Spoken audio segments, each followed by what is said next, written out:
DILLIAN the Body Snatcher right here. It's a champ. Big up to Sporting Icon. Subscribe. Otherwise, I might pay you guys a visit. Alright, tomorrow is a huge fight between DILLIAN WHYTE and Lucas Browne for the WBC Silver title, which effectively means if DILLIAN WHYTE was to win, he should become mandatory for Deontay Wilder's WBC title. Of course, we have Mauricio Sulaiman, who is the WBC president. He will be sat there at ringside next to Eddie Hearn watching the fight. And you know fine well Eddie Hearn is going to get in his ear about forcing this to be mandatory.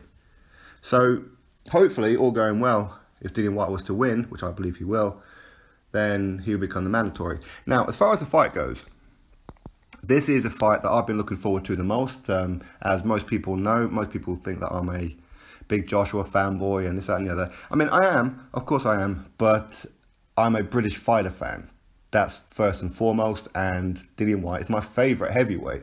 So there does seem to be a bit of an illusion somewhere that I'm a real big AJ fanboy, and that's it.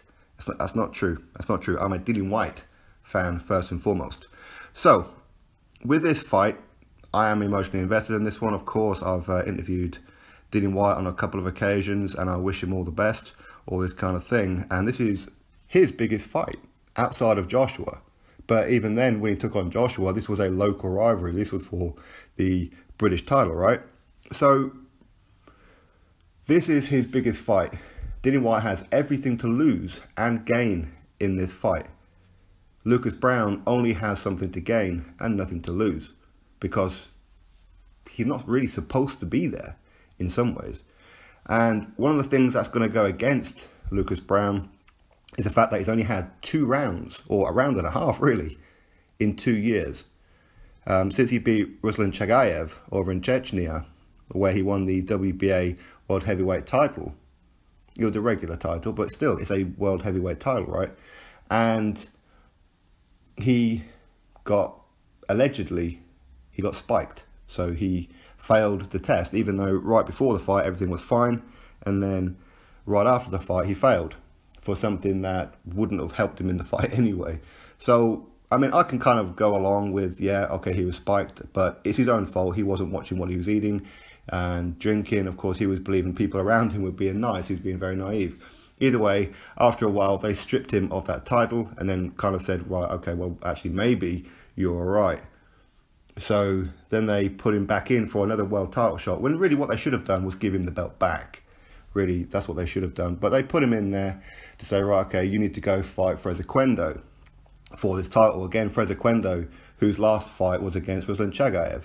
Again, see, same opponent, and both of them failed a test, and Freza Quendo proved his innocence and whatever. So the WBA gave Freza Quendo another title shot, even though he hasn't been in the ring for, what, 3-4 years now? Whatever it is. But either way, he's still the mandatory for this title. So, well, even though Freza Quendo lost, but really that makes no difference apparently. I mean, for me, whether he was juicing or whether he wasn't, he lost a damn fight. But anyway, this is about Lucas Browne. Lucas Browne, he then took an over-the-counter supplement, pre-workout, and it had clenbuterol in it. Again, naivety, stupidity, all that kind of stuff. So he got a 6-month ban. And his last fight against Chagayev was in March 2016.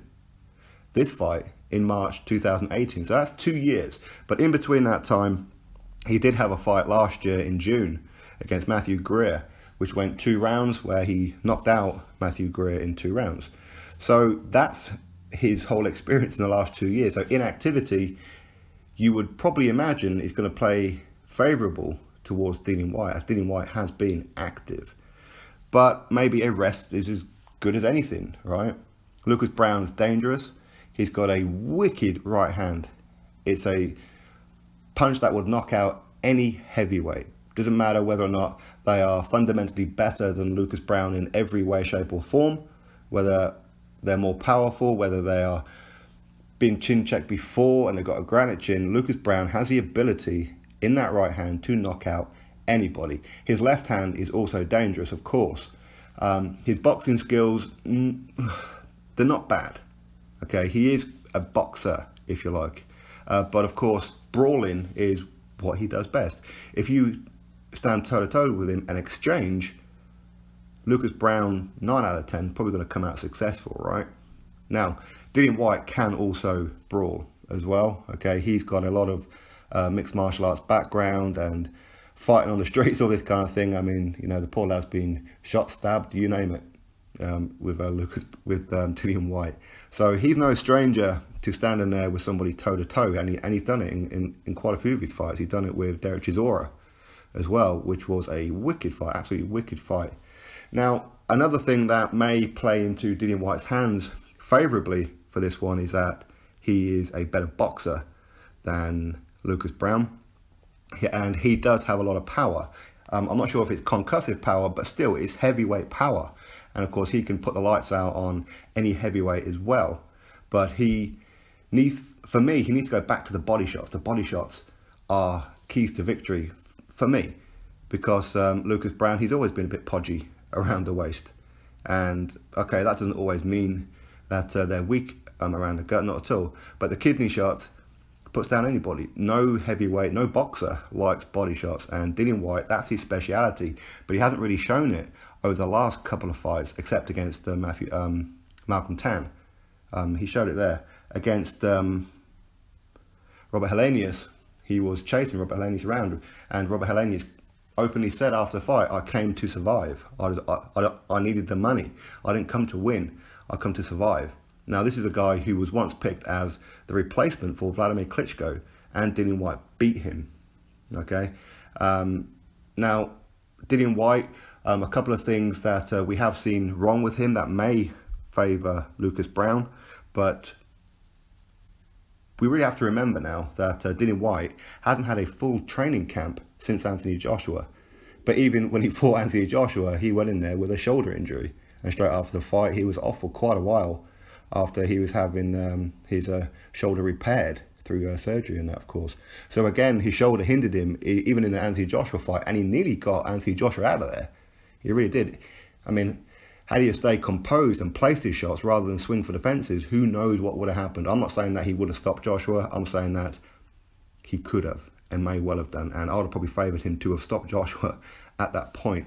But again, Dillian Whyte, he bounces on his toes a lot, and you know, a lot of fighters do it, especially in the lower weight classes, where you don't really have to worry too much about the power with the low weight classes, but the high ones, if you bounce on your toes, you get hit, you get put off balance. And I'm hoping that he's kind of sorted that one out.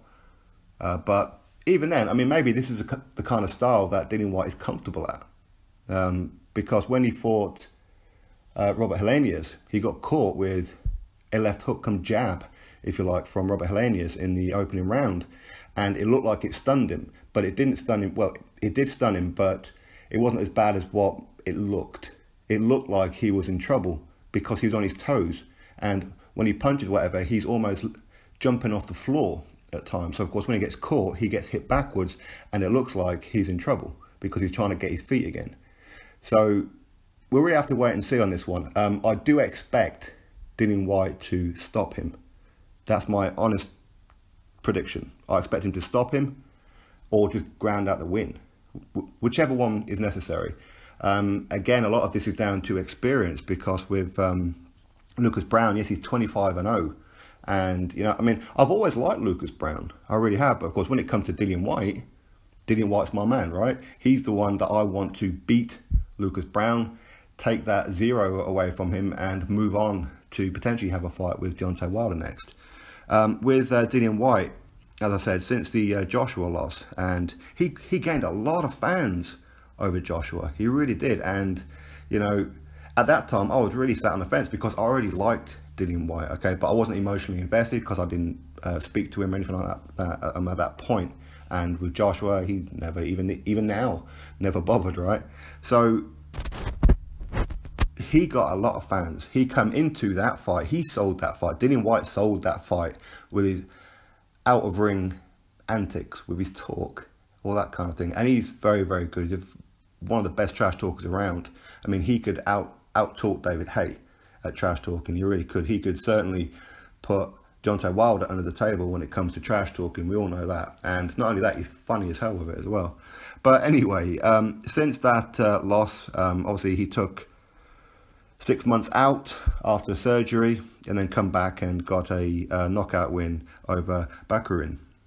But then after then, he took on a fight that really shouldn't have done it, really, because Dave Allen was a novice, really. He had virtually bugger all amateur experience, and getting in there with Dillian Whyte, who, again, Dillian Whyte, I need to mention this, his amateur experience, you see, a lot of people kind of think, well, because he dropped Anthony Joshua on his ass in the amateurs and beat him, that he's got this whole wealth of amateur experience. He hasn't. He's only had a handful of fights at amateur level because he was a pro kickboxer. He was a #1 heavyweight kickboxer in Britain for about 5 years, I think it was. I forget what it was now, but for a long old time.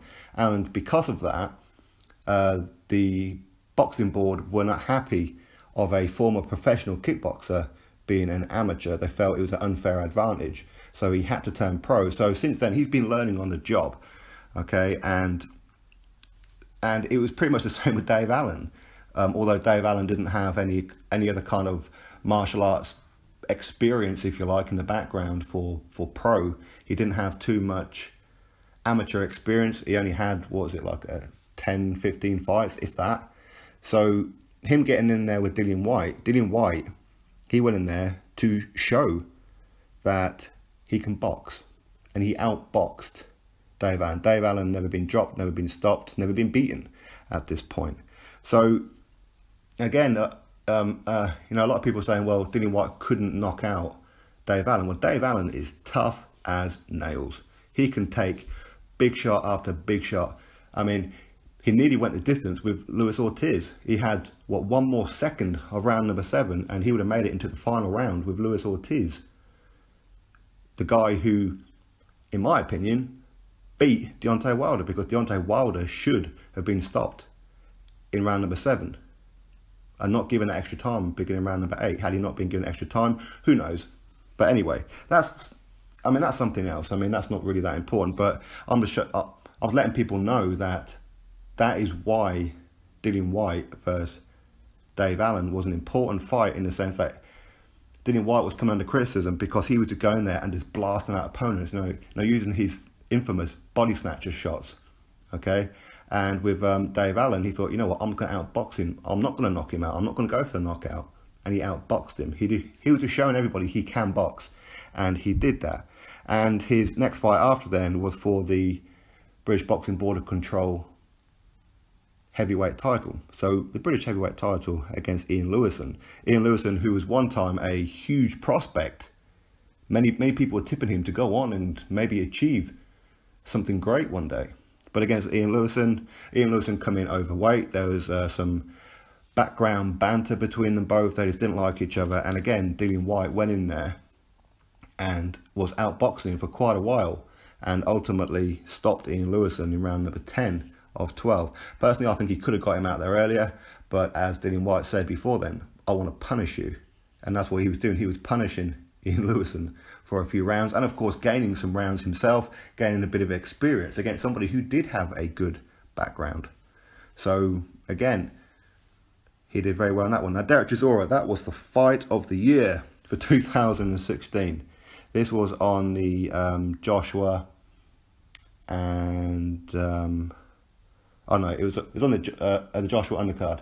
I think Joshua was fighting Eric Molina, I believe it was. But the whole event got overshadowed because Vladimir Klitschko come in the ring, had a face-off with Anthony Joshua, right? Because they'd already signed to have that fight, Deontay Wilder. So anyway, against Derek Chisora, both of them went in there emotionally invested, and Derek Chisora trained as hard as he could, and he was focused. When Derek Chisora is focused, he's dangerous, and he's good. But unfortunately, for a lot of his fights, he's lazy. He's turning up for the payday. Against Dillian Whyte, he turned up to win.